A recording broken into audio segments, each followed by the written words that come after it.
Students, ये हम लोगों की थ्योरम है जी लोकल एग्जिस्टेंस थ्योरम। और इसकी स्टेटमेंट सबसे पहले हम लोगों को समझनी है। मोस्ट इंपॉर्टेंट थ्योरम है ये। बोलते हैं कि जी सबसे पहले आपके पास एक f of x y two variable function है और वो जो फंक्शन है वो तीन कंडीशंस को सेटिस्फाई करवाता है। पहली बात कि वो फंक्शन जो है वो कॉन्टीन्यूअस है, दूसरी बात वो बाउंडेड है, और तीसरी बात जो फंक्शन है वो लिप्स्चिट्ज़ कंडीशन को सेटिस्फाई करवाता है। किसके ऊपर? रेक्टेंगल के ऊपर, रेक्टेंगल आर। रेक्टेंगल जो है वो आप लोग समझते हैं कि उन्होंने आपको दिया हुआ है कि क्योंकि जो आपका फंक्शन है वो आर स्क्वायर के ऊपर डिफाइंड है, तो वो इस तरह से उन्होंने एक रेक्टेंगल क्रिएट करा है और ये आर रेक्टेंगल जो है इसके ऊपर ये तीनों कंडीशंस को सेटिस्फाई करवाता है। कहते हैं कि अगर आपका फंक्शन ये वाली तीन कंडीशंस को सेटिस्फाई करवाएगा तो अगर आप पिकार्ड्स सक्सेसिव अप्रॉक्सीमेशंस बनाओगे, क्या होती हैं वो हम लोगों ने पढ़ी हुई हैं। पिकार्ड्स सक्सेसिव अप्रॉक्सीमेशन ये आपकी अप्रॉक्सीमेशंस की स्कीम होती है। तो बोलते हैं कि इससे जो आपके पास अप्रॉक्सीमेट सॉल्यूशंस आते हैं वो कन्वर्ज कर जाएंगे और कन्वर्ज करके आपको डिफरेंशियल इक्वेशन कौन सी वो याद है ना, आईवीपी जो होती है, आईवीपी का एग्जैक्ट सॉल्यूशन दे देंगे। और जो वो सॉल्यूशन है वो किसके ऊपर देंगे? इंटरवल आई के ऊपर। और जो इंटरवल आई है वो ये वाला इंटरवल आई नहीं है, ए। वो बोलते हैं कि जो आपका इंटरवल है वो छोटा हो जाएगा और छोटा होके वो x minus x naught mod less than और इक्वल टू अल्फ़ा हो जाएगा। और जो अल्फ़ा है वो वैल्यू a से छोटी भी हो सकती है, मतलब b/m भी आ सकती है। तो b क्या है? b जो यहाँ पे आपने पहले ब्रेड्थ यूज़ करी थी और m जो आपको फंक्शन बाउंडेड दिया था। ये हम लोगों की सबसे पहले स्टेटमेंट है। जब समझ आती है तो हम लोग थ्योरम का प्रूफ स्टार्ट करते हैं। अगर आप प्रूफ देखोगे तो बड़े ध्यान से हम लोगों को बात समझनी है कि चाहते क्या हैं हम लोग ये चाहते हैं पहले नंबर पे कि जो आपने पिकार्ड्स की अप्रॉक्सीमेशंस बनाई हैं, ये वाली अप्रॉक्सीमेशंस ये कन्वर्ज कर जाएं। स्टेप वन ये है कि जो आपकी पिकार्ड्स की ये लिखा भी है in the first part of the theorem we will show that the sequence this, ये जो पिकार्ड्स की अप्रॉक्सीमेशंस हैं ये कन्वर्ज करेंगी। ये अपना फर्स्ट स्टेप है। तो इसके लिए हम लोग काम करना स्टार्ट करते हैं। हम लोगों ने क्या करा है, ये इसे बोलते हैं रीअरेंजमेंट। जो अभी हम लोग करने लगे हैं इसको बोलते हैं रीअरेंजमेंट। रीअरेंजमेंट में क्या करते हैं कि जो आपके पास ये 5k है, जैसे फॉर एग्जांपल मेरे पास 5 था, तो मैं क्या करता हूँ, मैं 5 को जान के पीछे से स्टार्ट करता हूँ। 5 माइनस 5 4, और अगर माइनस करेंगे तो प्लस करना पड़ेगा, साथ में माइनस 5 3।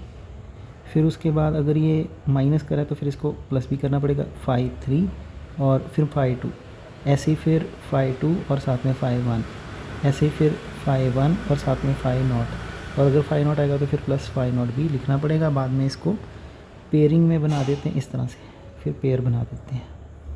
तो आप इस चीज़ को समझते हैं। तो हम लोगों ने ये चीज़ जो है ये 5k के लिए करनी है। जब आप 5k के लिए करते हो आप बोलते हो कि जी पहले 5 नॉट, ये 5 नॉट है तो माइनस 5 नॉट, फिर 5 1 माइनस 5 1, फिर 5 2 minus 2 up to so on, फिर 5k, तो इसके साथ 5k माइनस 1 और इसका वो पीछे यहाँ पे कवर हो गया था। तो इस चीज़ को वो ये जो ब्रैकेट्स हैं, ये वाली जो आपकी ब्रैकेट्स हैं, इनको समीशन की फॉर्म में लिखते हैं ये इस तरह से। ठीक है जी। तो आपको फर्स्ट स्टेप जो है ये हम लोगों ने करा क्या है, ये हम लोगों ने जो हमारे पास एक सीक्वेंस है ये वाला, जिसको हम लोग कन्वर्जेंट प्रूफ करवाना चाहते हैं, इस 5k को हम लोग एक सीरीज़ में कन्वर्ट करते हैं। पर जो सीरीज़ है उसके अंदर इनफाइनाइटली मैनी टर्म्स होती हैं। आप देख सकते हो जब भी आप सीरीज़ करोगे तो उसके अंदर इनफाइनाइटली मैनी टर्म्स होती हैं, पर इसके अंदर इनफाइनाइटली मैनी टर्म्स नहीं है, इसके अंदर ओनली k टर्म्स हैं। ठीक है जी। तो आप क्या बोलते हो, आप ये बोलते हो कि जो 5k है, 5k एक्चुअली 5k नहीं है, 5k एक्चुअली में सीरीज़ का पार्शियल सम है। पार्शियल सम का मतलब क्या होता है, देखिए जब आप summation n from 1 to infinity करोगे तो उसे पूरी सीरीज़ बोलते हैं।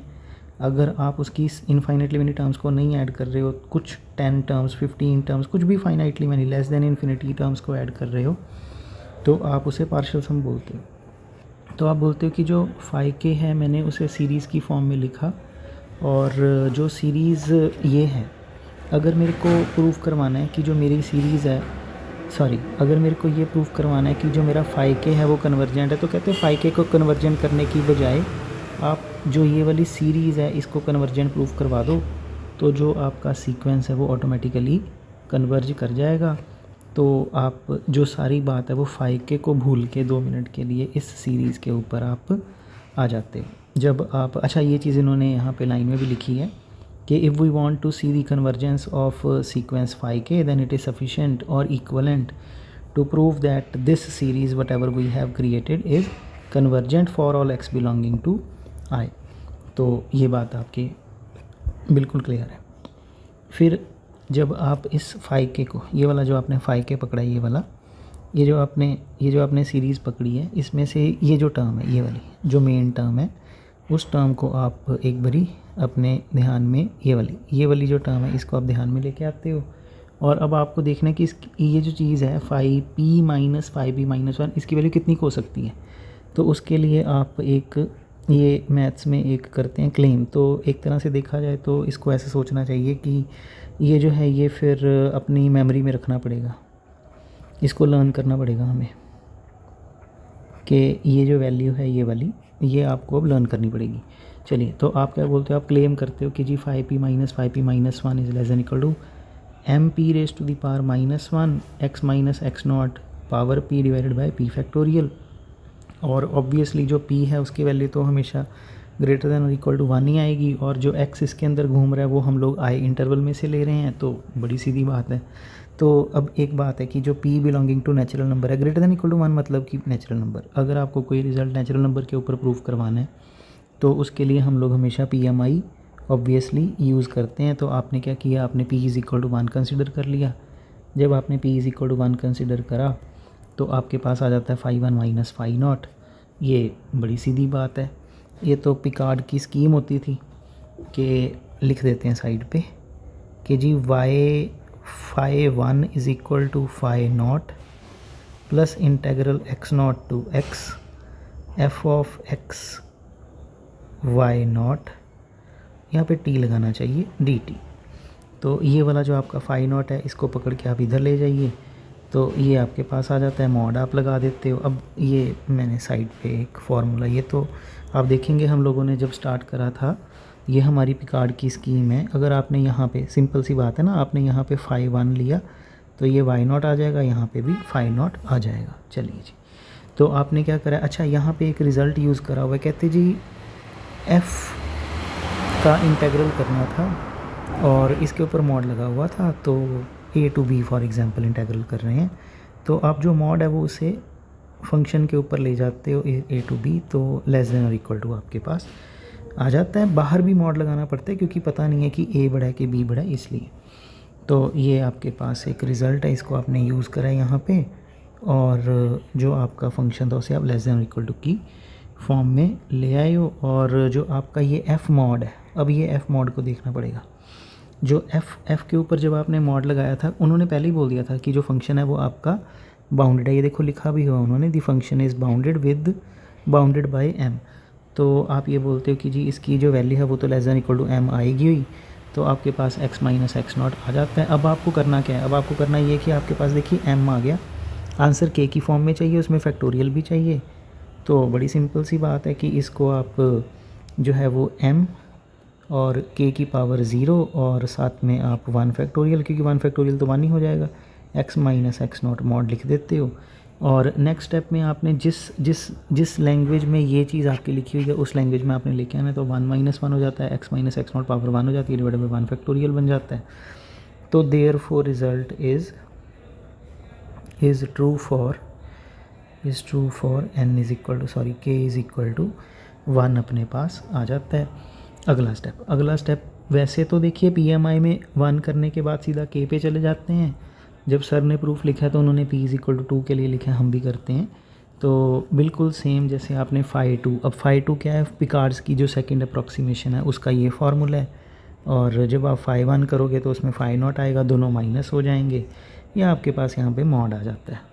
अब हम लोगों ने जब स्टेटमेंट स्टार्ट करी थी तो पहले ही बोल दिया था कि जो आपका f है वो LC सेटिस्फाई करवाता है और लिप्सिस कांस्टेंट k है, तो उसकी आपको डेफिनेशन जो है अगर आप देखेंगे तो डेफिनेशन कहती है f of t y1 minus f of t y2 mod will be less than और equal to k y1 minus y2 mod. तो इस तरीके से ये चीज़ जो है ये अपने पास होती थी।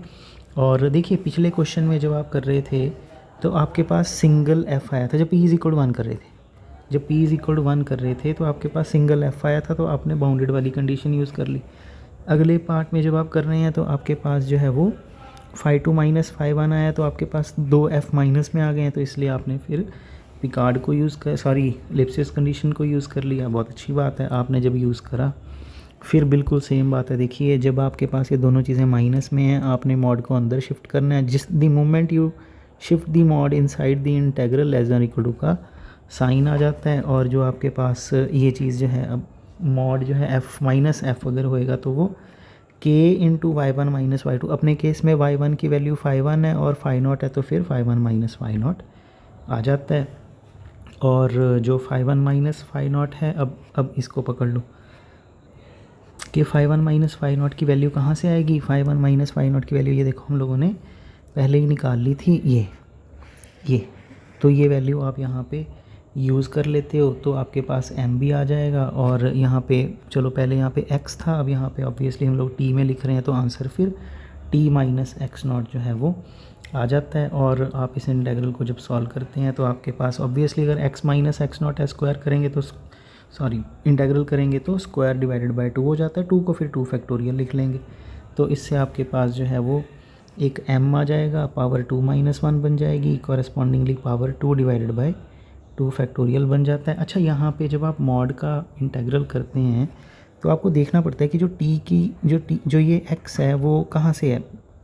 जैसे कि अगर आपका x0 है और अगर आपका x इधर पड़ा है, मतलब x is greater than x0, तो फिर तो ये मॉड जो है वो, ये जो आपका मॉड है ये पॉजिटिव में खुलेगा। जैसे यहाँ पे ये देखो सर ने केस भी बनाया x is greater than x0। Similarly मान लीजिए कि ये आपका x0 यहाँ पे पड़ा है और x आपका यहाँ पे है, तो ऑब्वियसली जो आपका इंटीग्रल है x0 टू x, जब आप इंटीग्रल करेंगे तो जो मॉड है वो आपका नेगेटिव में खुलेगा। ठीक है जी, तो इस तरीके से the same result is valid for, इसे w log भी लिख देते हैं ना, कि अगर आप ग्रेटर देन के लिए करेंगे, अगर वो रिज़ल्ट होल्ड कर रहा है तो लेस के लिए भी होल्ड कर ही जाएगा। तो आप बोलते हो कि n इज़ इक्वल टू 2, मतलब p इज़ इक्वल टू 2 के लिए रिज़ल्ट इज़ ऑल्सो ट्रू। तो आपने p इज़ इक्वल टू 1 और p इज़ इक्वल टू 2 दो के लिए आपने रिज़ल्ट को प्रूव करवा दिया, और p is equal to m के लिए आप रिज़ल्ट को ट्रू सपोज़ कर लेते हैं। अगर वो अगर बोलेंगे कि हाँ जी ट्रू है, तो उसके लिए फिर ये स्टेटमेंट बनती है। इसको आगे यूज़ करना है। जब हमने p is equal to m+1 लेना है तो उसमें हम लोगों ने ये चीज़ जो है ये प्रूव करवानी है। तो प्रूव कैसे करवाएंगे, आप स्टार्ट करते हैं, आप बोलते हैं जी ये m+1 माइनस φm, यहाँ पे जो आपका क्लेम है इसके ऊपर वापस देखते हैं ये। तो आपने p इज़ इक्वल टू 1 के लिए प्रूव कर दिया, 2 के लिए प्रूव कर दिया, m के लिए सपोज़ कर दिया। अब m+1 के ऊपर आप जा रहे हैं। जब आप m+1 लेंगे तो ये बन जाएगा φm+1 और इधर बन जाएगा φm। ऑब्वियस सी बात है, ये तो आपको समझ आ गया। तो जब आप जाते हैं तो फिर वही बात है कि जो पिकार्ड्स अप्रॉक्सीमेशंस हैं जो हम लोगों ने यूनिफॉर्मली डिफ़ाइन करी हुई हैं, बिल्कुल सेम चीज़ ही है। इसका फार्मूला आता है, इसका फार्मूला आता है φm+1 का और m का, y0 कैंसिल हो जाते हैं और मॉड बाहर पड़ा है, मॉड को आप अंदर शिफ्ट करते हो। जब आप मॉड को अंदर शिफ्ट करते हो तो लेस देन इक्वल टू का साइन आ जाता है। फिर ये जो चीज़ है ये f माइनस f, एक में y1 है एक में y2 है, तो फिर अगर आप इसके ऊपर मॉड लगाएंगे तो ऑब्वियसली फिर वो लेस देन और y1 माइनस y2 बन जाता है। अपने केस में ये φm और φm-1 है। ब्रैकेट में लिख देना है कि हाँ जी लिप्सिस कंडीशन सेटिस्फाई हो रही है। और फिर वही बात है कि इसकी वैल्यू कहाँ से आएगी। इसकी वैल्यू हम लोगों ने जब इंडक्शन हाइपोथेसिस सोचा था कि m के लिए तो रिज़ल्ट ट्रू है ही है, तो वो वैल्यू आप यहाँ पे यूज़ कर लेते हो। जो आप यहाँ पे यूज़ करोगे तो जो कांस्टेंट है वो सारे बाहर चले जाएंगे। जैसे ये कांस्टेंट है, ये कांस्टेंट है, ये सारे जने बाहर चले जाते हैं और ये चीज़ आपके पास बन जाती है। अब जब आपने पहले m इज़ इक्वल टू 2 के लिए रिज़ल्ट प्रूव करवाना था, ज़रा मैं पीछे देखूँ, p इज़ इक्वल टू 2 के लिए जब आपने रिज़ल्ट प्रूव करवाना था तो उसमें आपने अच्छे से एक्सप्लेन कर दिया कि भाई देखिए दो केसेस यहाँ पे पॉसिबल हैं, क्योंकि मॉड के ऊपर इंटीग्रल हम लोग कर रहे हैं तो दो केसेस हमें डिस्कस करने चाहिए, x ग्रेटर देन x0 और x लेस देन x0, और दोनों केस में आंसर जो है वो सेम ही बनेगा।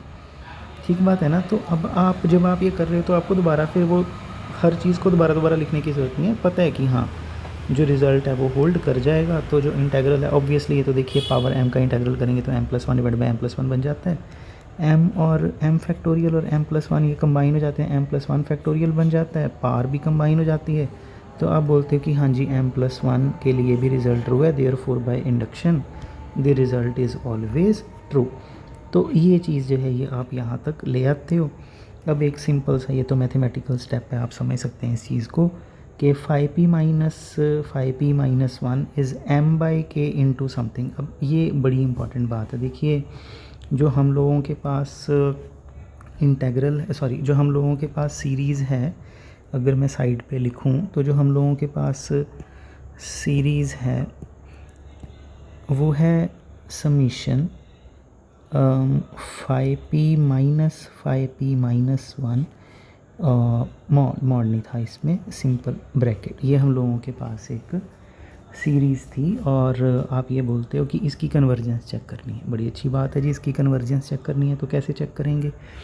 आपने क्या करा है, आपने इस सीरीज़ को सीरीज़ ऑफ एब्सोल्यूट सम में कन्वर्ट किया, 5p-1 मॉड, क्योंकि ये देखिए ना इसके ये तो ओनली ब्रैकेट थी ना, जो ओरिजिनल वाला था उसके अंदर ओनली ब्रैकेट थी, इसको आपने मॉड में कन्वर्ट कर दिया है। अब सिंपल सी बात है, देखिए एक है समीशन an सीरीज़ और एक है समीशन an मॉड सीरीज़। तो जो मॉड वाली सीरीज़ है उसके अंदर कुछ सारी वैल्यूज़ पॉजिटिव आएंगी, जो समीशन an सीरीज़ है उसके अंदर कुछ वैल्यूज़ पॉजिटिव हो सकती हैं, कुछ नेगेटिव भी हो सकती हैं। तो probability of convergence of summation an is more than the probability of convergence of summation an। बड़ी सिंपल सी बात है ये। तो आप ये बोलते हो कि अगर ये सीरीज़, बड़े वाली सीरीज़, अगर ये सीरीज़ कन्वर्ज कर जाती है तो इससे छोटी सीरीज़ जो है वो ऑटोमेटिकली कन्वर्ज कर जाती है। इसका मतलब ये हुआ कि जो हम लोग ये सीरीज़ के बारे में सोच रहे हैं, इस सीरीज़ के बारे में, एक्चुअली में हमने इसको तो कन्वर्जेंट करवाना नहीं था, हमने तो इस सीरीज़ को कन्वर्जेंट करवाना था। पर आप ये बोलते हो कि अगर ये इससे भी बड़ी सीरीज़, इस सीरीज़ से बड़ी सीरीज़ अगर कन्वर्ज कर गई तो ये वाली सीरीज़ ऑटोमेटिकली कन्वर्ज कर जाएगी, जिससे हम कन्वर्जेंट प्रूफ करवाना चाहते हैं। ये बात हो गई पहली। दूसरी बात ये कि अपने पास मैंने बोलते बोलते वैसे बोल भी दिया, कंपैरिजन टेस्ट। कंपैरिजन टेस्ट क्या कहता है? कंपैरिजन टेस्ट कहता है, देखो जी एक समीशन an सीरीज़ है, एक समीशन bn सीरीज़ है, दो सीरीज़ हैं और इन दोनों में एक सीरीज़ छोटी है, दूसरी सीरीज़ जो है वो बड़ी है। अब जो बड़ी सीरीज़ है ये वाली, जो बड़ी टर्म्स वाली सीरीज़ है, मतलब समीशन bn, ये कहती है मैं कन्वर्ज करने को तैयार हूँ। ठीक है जी, अगर ये बड़ी सीरीज़ कन्वर्ज करती है तो कोरेस्पॉन्डिंगली जो इससे छोटी सीरीज़ होगी ये वाली, ये ऑटोमेटिकली कन्वर्ज कर जाएगी। बड़ा सुनने में भी बहुत ऑब्वियस सी चीज़ लगती है। तो हम लोग अगर वापस अपनी थ्योरम के ऊपर आएँ, तो हमें ये रियलाइज़ होता है कि हम लोगों ने जो अभी करा है वो यही करा है।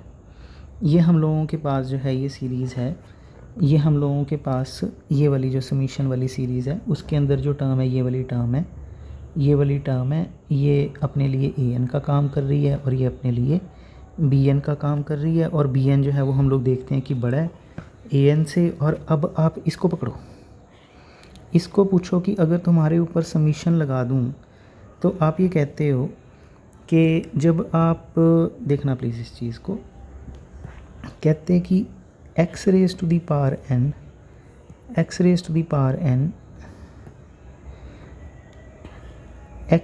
Power n divided by n factorial के ऊपर अगर आपने समीशन लगा दिया तो वो चीज़ जो है वो एक्सपोनेंशियल बन जाती है, और जो एक्सपोनेंशियल है वो हमेशा ही कन्वर्जेंट होता है। Perhaps x is finite. और हमारे केस में तो हम लोगों ने जो x है वो बिलोंगिंग टू i लिए ही हुआ है, और जो i है वो आप देखते हैं कि x minus x0 mod less then alpha है, और जो अल्फ़ा है वो भी आप देखोगे कि minimum of a, b by m उन्होंने लिया हुआ है। और जो a और b है वो तो हम लोगों ने पहले ही बोला था कि ये तो छोटे छोटे से रियल नंबर्स हैं, तो इन्फिनिटी तो हम लोगों ने अभी तक लिया ही नहीं है। रादर लोकल एग्जिस्टेंस थ्योरम का मतलब ही यही है कि जब आपने रेक्टेंगल जो है वो फाइनाइट, छोटा सा रेक्टेंगल जब आपने डिफाइन करना है तो आप लोकल सोल्यूशन ढूंढ रहे हो, इस रेक्टेंगल के अंदर अंदर सोल्यूशन ढूंढ रहे हो। थ्योरम का नाम ही हमें ये बताता है कि ए और बी जो है वो दोनों फाइनाइट है, इसका मतलब automatically x is also finite. तो वापस थ्योरम पे जब हम लोग जाते हैं तो आप बोलते हो कि जी मेरे पास ये 5p माइनस ये चीज़ है जिसकी मैं कन्वर्जेंस चेक करने की कोशिश कर रहा हूँ, और इस सीरीज़ की जो इस चीज़ की कन्वर्जेंस जो हम लोगों ने चेक करनी है उसके लिए आप क्या कर रहे हो, उसके लिए आप लोगों ने जो नई चीज़ बनाई है वो ये चीज़ बनाई है। और ये चीज़ के ऊपर जब हम समीशन लगाते हैं तो ये एक्सपोनेंशियल बनती है। लिखा भी हुआ है, देखो कितना अच्छा लिखा है सर ने। सर कहते हैं कहते कि we get that pth term of the series this is less than और इक्वल टू m/k टाइम्स, चलो ये तो कांस्टेंट ही है, pth term of the convergent series this. वो कहते हैं कि अगर इसको बोलते कि तुम्हारी सीरीज़ कौन बनेगी, तो ये कहता है कि मेरी सीरीज़ तो जी एक्सपोनेंशियल बनेगी, और जो एक्सपोनेंशियल है अगर वो कन्वर्ज कर रहा है तो उससे छोटी सीरीज़ मतलब समीशन ये वाली सीरीज़ ऑटोमेटिकली कन्वर्ज कर जाती है। इसका मतलब ये हुआ कि जी जो अपने पास ये वाली जो मॉड वाली सीरीज़ है वो अपने आप ही कन्वर्ज कर जाती है। इससे भी बड़ी बात, अगर मॉड वाली सीरीज़ कन्वर्ज करेगी तो बिना मॉड वाली सीरीज़ को अपने आप ही कन्वर्ज करना पड़ जाएगा। तो आप बोलते हो therefore this series is convergent. शुरू में हम लोगों ने यही बात करी थी, अगर आप ध्यान से देखें, जब थ्योरम अपनी स्टार्ट हुई थी तो फाई के को हमने कन्वर्जेंट करवाना था, और फाई के कन्वर्ज करवाने के लिए हम लोगों ने एक सीरीज़ क्रिएट कर दी। हमने बोला अगर ये सीरीज़ कन्वर्ज कर जाएगी तो ऑटोमेटिकली इसने भी कन्वर्ज कर जाना है, और ये सीरीज़ कहती हाँ मैं कन्वर्ज करती हूँ, एज ए रिज़ल्ट ये फाई के जो है वो कन्वर्जेंट हो जाएगा। अब प्लीज़ छोटी सी बात, दोबारा वापस स्टेटमेंट पे जाते हैं। स्टेटमेंट कहती है कि फंक्शन हो जाए कॉन्टीन्यूस, फंक्शन हो जाए बाउंडेड, फंक्शन हो जाए लिप्सिट्स कंडीशन को सेटिस्फाई करवाता हुआ, तो जो आपकी सक्सेसिव अप्रॉक्सीमेशंस हैं वो कन्वर्ज करेंगी। बड़ी अच्छी बात है जी, कन्वर्ज करेंगी। तो हम लोगों ने जो अभी तक जितना काम करा है उससे हम लोगों ने ये प्रूफ करवा दिया कि हाँ वाकई में ये कन्वर्ज कर रही हैं। अगला काम जो अपना आ जाता है वो ये आता है कि भाई कन्वर्ज करके जाएगा कहाँ पे। तो आप बोलते हो कि हाँ जी कन्वर्ज भी करेगी, और कन्वर्ज करके कहाँ पे कन्वर्ज करेगी, सोल्यूशन पे कन्वर्ज करेगी। किसके सोल्यूशन पे कन्वर्ज करेगी, आईवीपी के सोल्यूशन पे कन्वर्ज करेगी।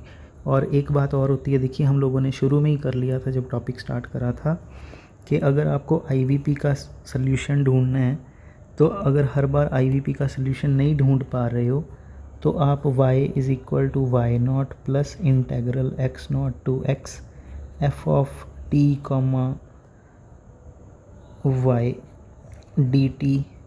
कहते कि जो डिफरेंशियल इक्वेशन आईवीपी आपको दी होती है अगर उसको कन्वर्ट करोगे तो वो इंटेग्रल इक्वेशन में कन्वर्ट हो जाएगी, और अगर आपको इस डिफरेंशियल इक्वेशन का सल्यूशन ढूंढना है तो और डिफरेंशियल इक्वेशन का सल्यूशन नहीं ढूंढा जा रहा तो आप इस इंटेग्रल इक्वेशन का सल्यूशन निकालोगे तो दोनों का मतलब जो है वो सेम ही बनता है। और ये तो जब हम लोगों ने चैप्टर स्टार्ट किया था उस टाइम पे ही, तब से ये बात जो है वो डिस्कस हो रही है और आपको बड़े आराम से ये चीज़ क्लियर भी है। चलिए तो आगे जो है उन्होंने बोला, यहाँ तक जो हम लोगों ने कर लिया, हम लोगों ने सीरीज़ को कन्वर्जेंट प्रूफ करवा दिया। अगर सीरीज़ कन्वर्जेंट हुई तो फाई के भी कन्वर्ज कर गया, तो आप बोलते हो जी let phi k x converges to phi x.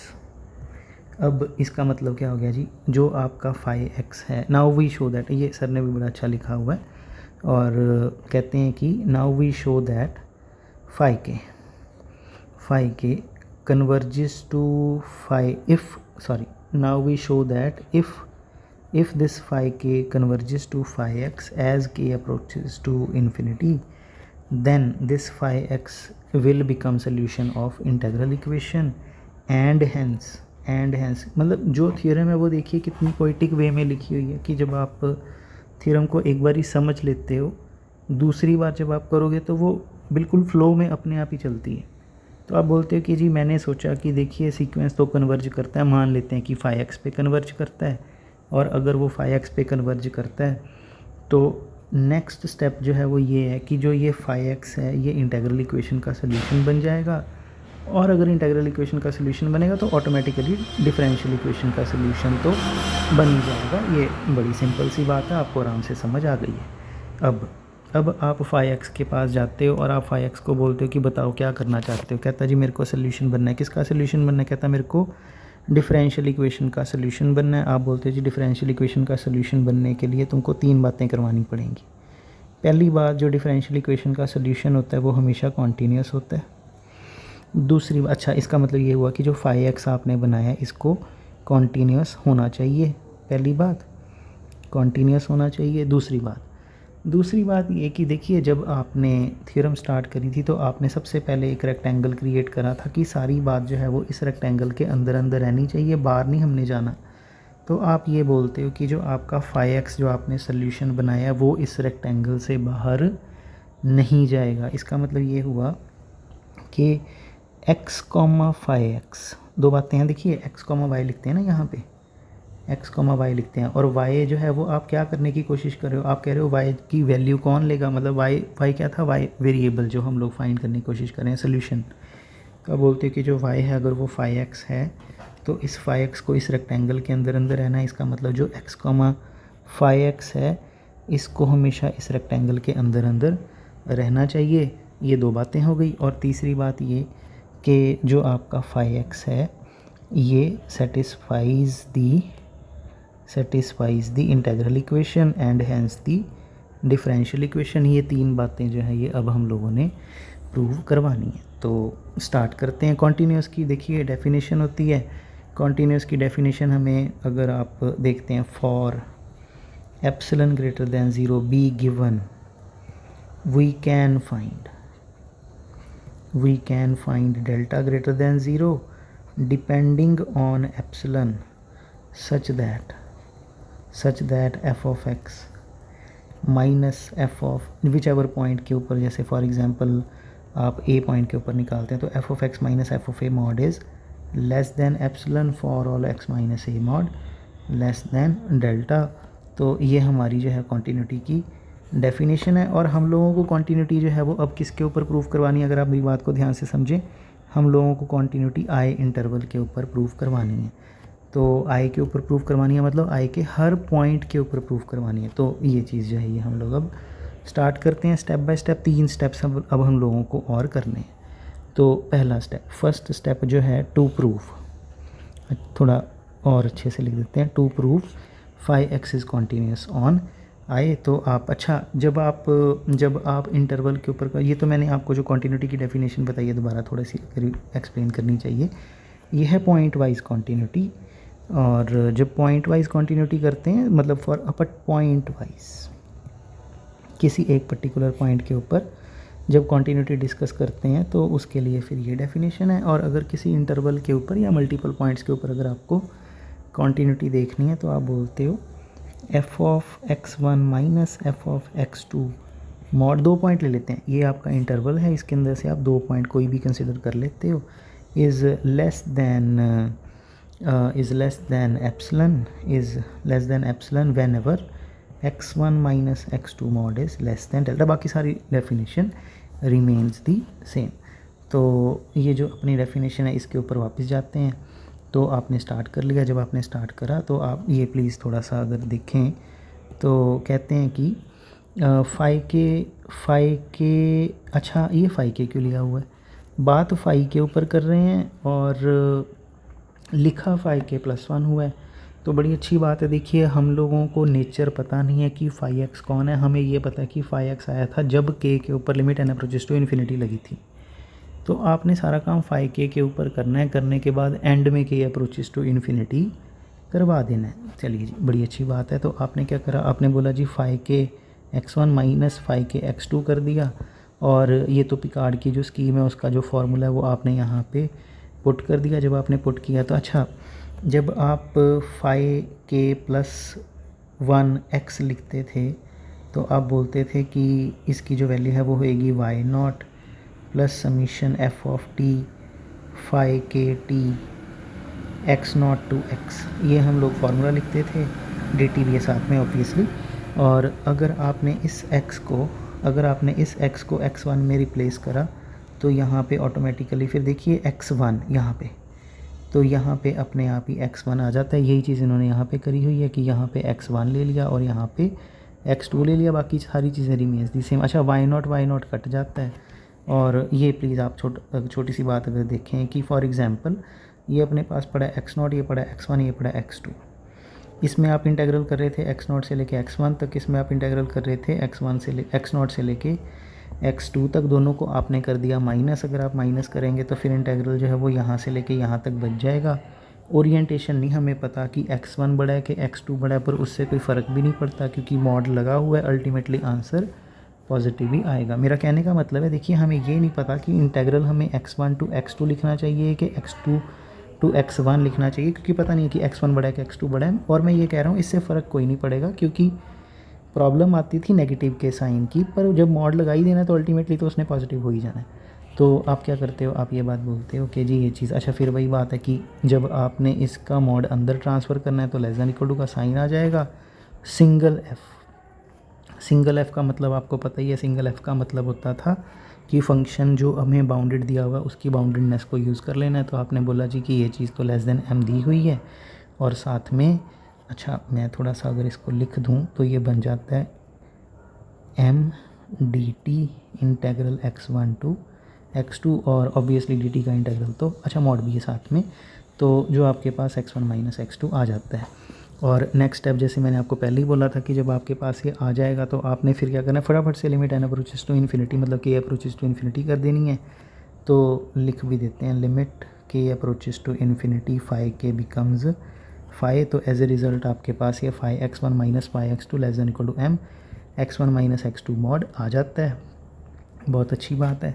और अब हम लोग जो वापस अपनी डेफिनेशन पे जाते हैं कि जी जब एप्सिलन आएगा तो उसके कॉरेस्पॉन्डिंगली डेल्टा फाइंड करना है, और हम चाहते थे कि phi of x1 minus phi of x2 जो है वो एप्सिलन आए, और आपके पास ये एप्सिलन तो आया नहीं है, आपके पास तो ये m इंटू समथिंग, तो आप इस चीज़ को लेस दैन एप्सिलन ले लीजिए। अगर आप इसको equal to epsilon less than epsilon लेंगे तो कॉरेस्पॉन्डिंगली जो ये m है इधर शिफ्ट होएगा, तो ये डेल्टा जो है वो अपने आप ही आपके पास एप्सिलन बाय m बन जाएगा। अब एप्सिलन पॉजिटिव लिया था तो कर m तो वैसे ही चलो पॉजिटिव है, तो दोनों को डिवाइड करा greater than zero.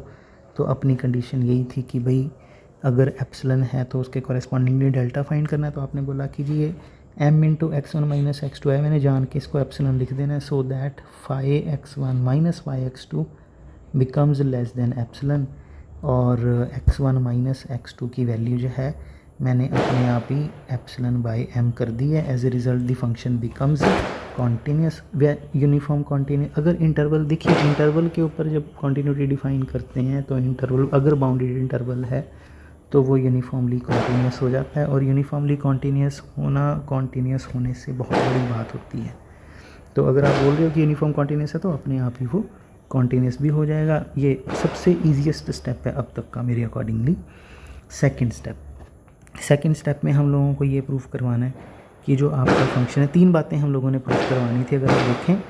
Second step में हमें ये प्रूफ करवाना है कि जो आपके पास ये x कॉमा फाई एक्स है, ये रेक्टेंगल को तो आप बोलते हो जी 2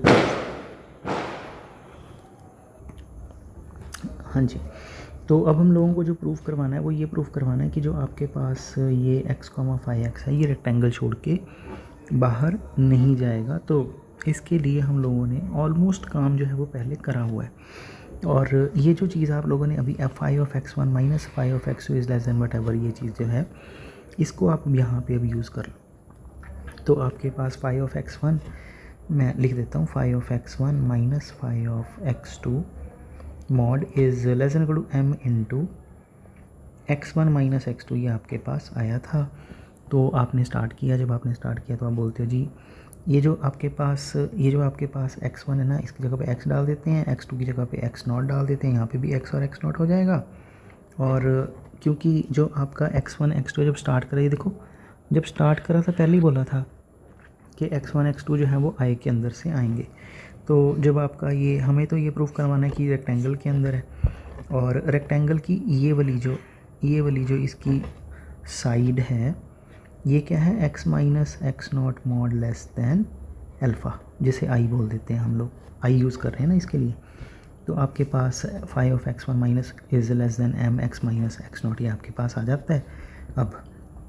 अब x माइनस एक्स नॉट जो है इसकी वैल्यू अगर यहाँ पे पुट करेंगे तो आपको तो पता ही है कि जो इसकी वैल्यू है, ये देखिए जो इसकी वैल्यू है एम एक्स, इसकी वैल्यू लेस दैन यहाँ पे लेस दैन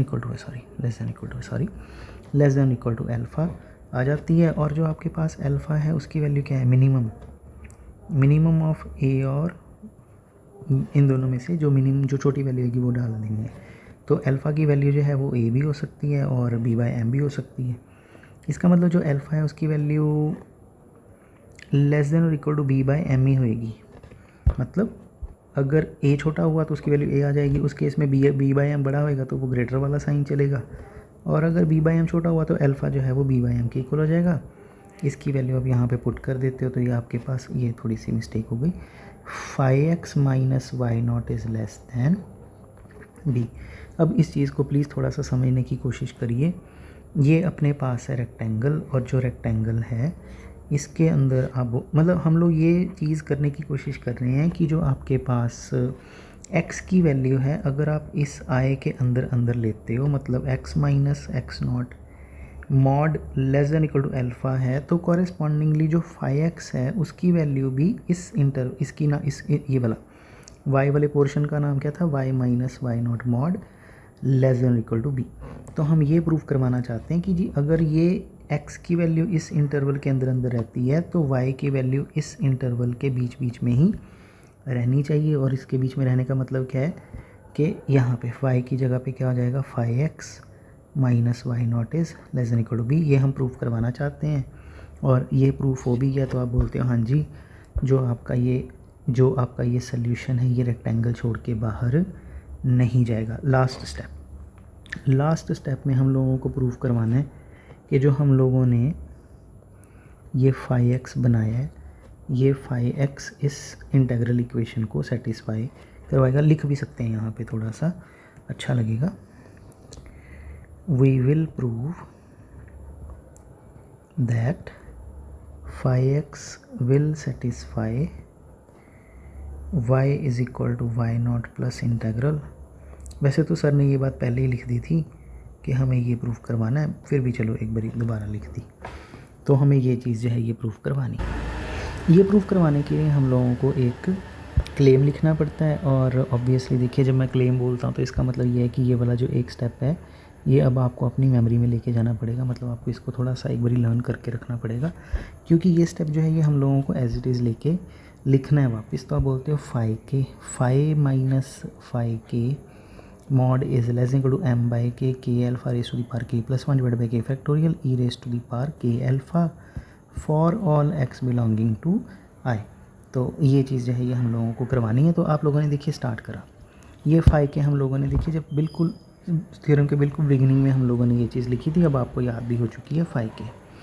सोच के देखिए अगर मैं इसके ऊपर limit k approaches to infinity करता तो लिमिट करने पे ये 5x में कन्वर्ट हो जाता, और यहाँ पे k की जगह पे इन्फिनिटी आ जाता। तो मैंने क्या किया, मैंने ये जब लिखा तो मैंने यहाँ पे बोला कि जी अगर इसके ऊपर लिमिट अप्रोचेस टू इन्फिनिटी कर दूँ तो ये 5x बन जाएगा, और ये k जो है ये इन्फिनिटी बन जाएगा। बार बार लिखने की ज़रूरत नहीं होती कि लिमिट टेकिंग k अप्रोचेस, क्योंकि पता है अब ये चीज़ बहुत अच्छी बात है। हमें क्लेम के अकॉर्डिंगली इन दोनों को माइनस करना है, हमने माइनस कर दिया, मॉड लगा दिया।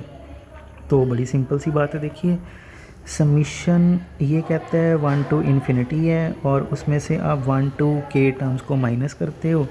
तो अगर आपके पास इनफाइनाइटली मेनी टर्म्स है उसमें से फर्स्ट k टर्म्स माइनस कर दी तो फिर k प्लस 1 टू इन्फिनिटी आपके पास ये चीज़ जो है ये बन जाती है। और जब ये चीज़ आपके पास बनेगी तो आप लिख देते हो, ये देखिए लिखा भी हुआ है k प्लस 1 टू इन्फिनिटी और 5p minus 5p plus 1, mod लगा देते हैं। जब मॉड लगाएंगे तो आपके पास ये चीज़ बन जाएगी, और मॉड को अंदर शिफ्ट करेंगे तो आपको पता ही है लेस देन इक्वल टू का साइन आएगा, बहुत अच्छी बात है। और फिर आपको पूछते हैं ये पहले वाला क्लेम याद है ना, जो पहले वाला क्लेम था उसमें ये बना था, ये देखिए। तो m by k raise to the power p x minus x naught raise to the power p divided by p factorial, उस टाइम पे ये अपने पास बना था। और m बाई k जो है वो कहता है कि समीशन में से बाहर जा सकता है, तो वो बाहर चला जाता है। अब आपके पास ये चीज़, अब बार बार हम लोग लिख रहे हैं कि x बिलोंगिंग टू i है, इसका मतलब x minus x naught mod जो है वो less than equal to alpha है, और अगर आप इस चीज़ की जगह पे अल्फ़ा पुट करेंगे तो ये चीज़ आपके पास बन जाती है।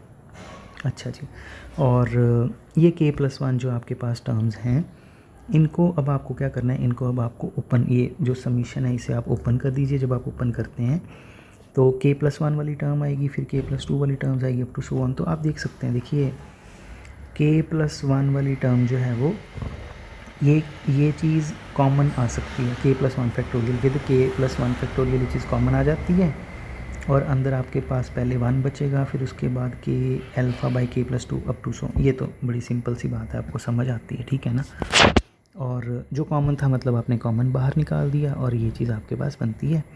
अब प्लीज़ थोड़ी सी एक छोटी सी बात है, ये है आपके पास k प्लस 2, जो k प्लस 2 है वो पक्की बात है ग्रेटर देन 1 ही होएगा। As a result 1/k plus 2 जो है वो पक्का 1 से छोटा ही होएगा। और कॉरेस्पॉन्डिंगली जो आपके पास k प्लस 3 है वो फिर ग्रेटर देन 2 ही होएगा।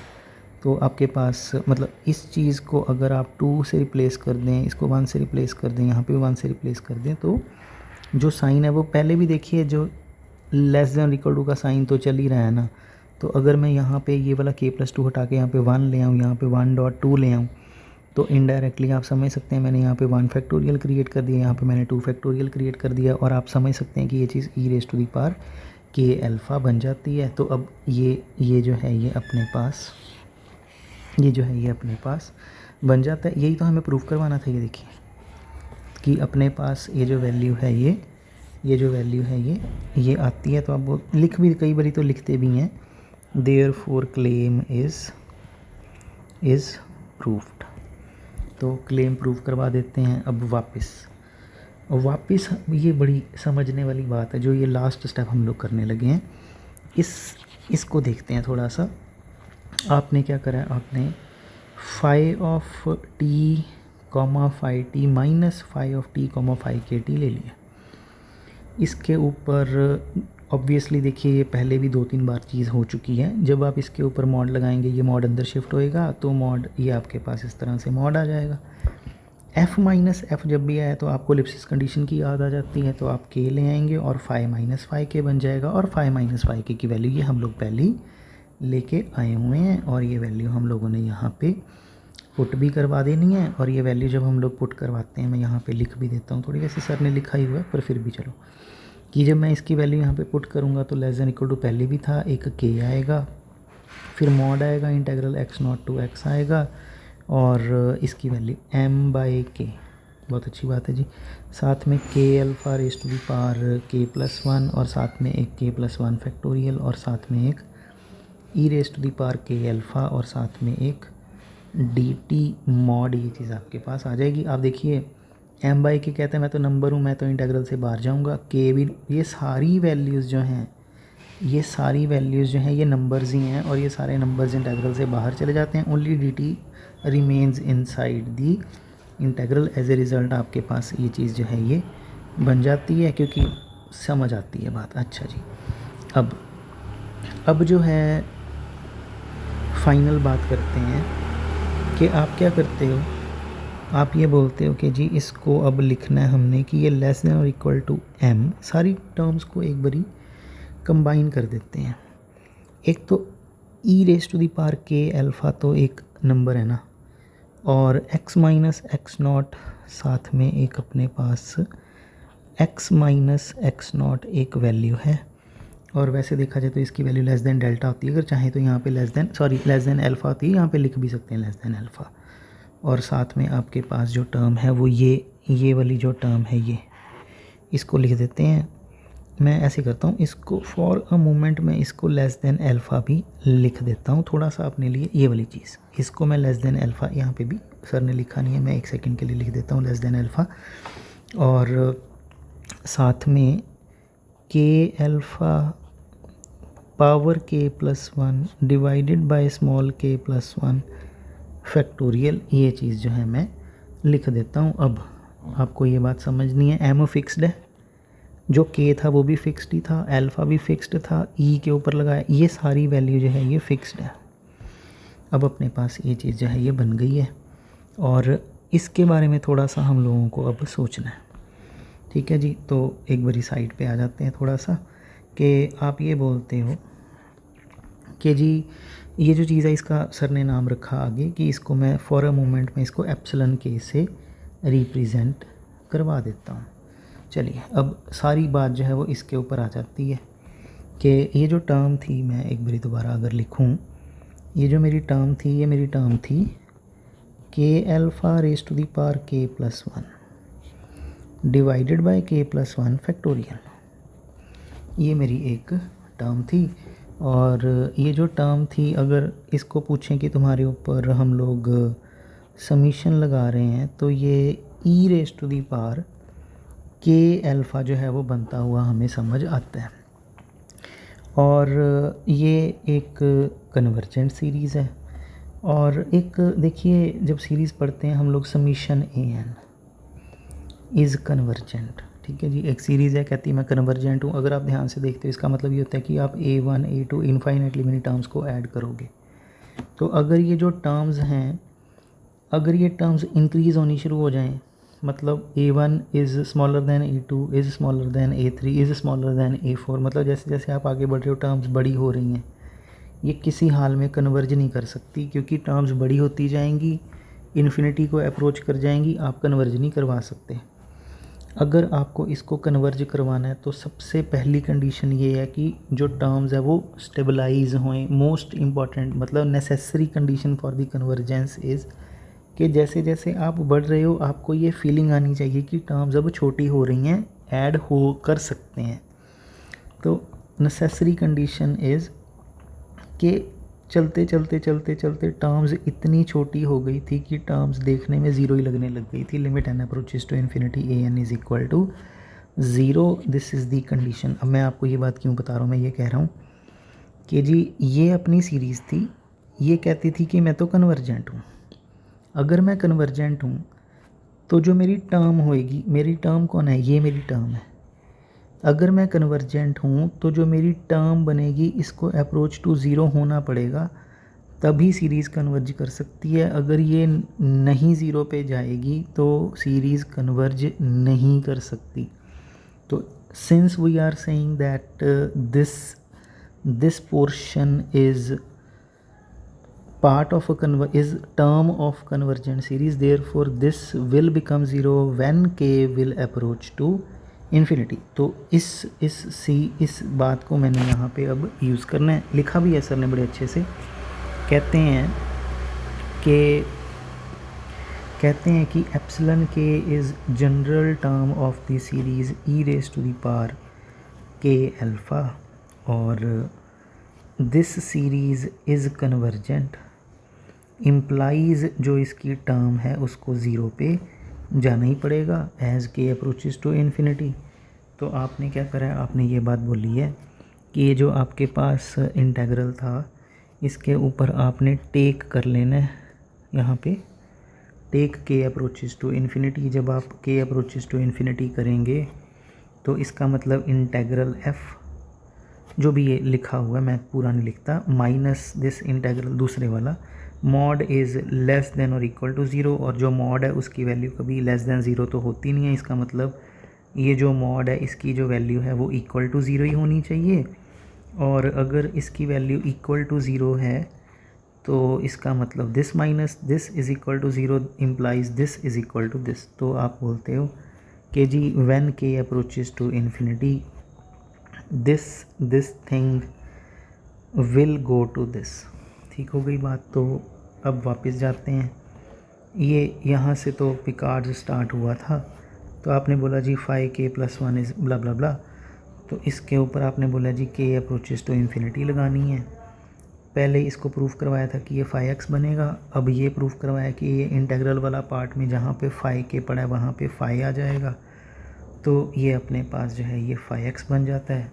यही हमें प्रूफ करवाना था कि जो अपने पास फाई एक्स है, ये अपने पास फाई एक्स है, ये इस इंटेग्रल इक्वेशन को सेटिस्फाई करवाएगा। तो आपने प्रूफ करवा दिया है कि जी फाई एक्स जो है वो इंटेग्रल इक्वेशन को सेटिस्फाई करवाने को तैयार है। अगर इंटेग्रल इक्वेशन को सेटिस्फाई करवाएगा तो कॉरेस्पॉन्डिंगली डिफरेंशियल इक्वेशन का सल्यूशन भी, मतलब आईवीपी का सल्यूशन भी बन जाएगा। ये हमारी थ्योरम है।